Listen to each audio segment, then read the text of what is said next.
நீ அவளை ப்ரப்போஸ் பண்ணியா? ஆமா, நான் ப்ரப்போஸ் பண்ணிட்டேன். ஆனா அவன் நோ சொல்லிட்டா. பரவாயில்ல, நீ பயப்படாத. நான் ஓகே தான்.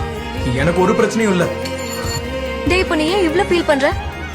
இது ஒன்னும் உனக்கு ஃபர்ஸ்ட் ரிஜெக்ஷன் இல்லல்ல? சொல்லு.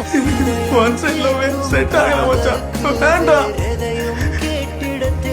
காலேஜில் நடந்ததை விட இப்போ நடந்தது எனக்கு பயங்கரமா வலிக்குது.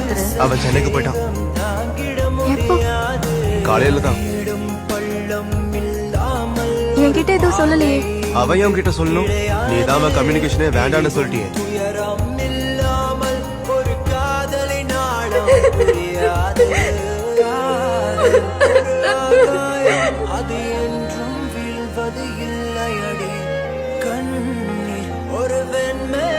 எனக்கு வீசா வந்துருச்சு. சோ நான் போறேன் யூகேக்கு. எப்போ? நாளைக்கு போறேன்.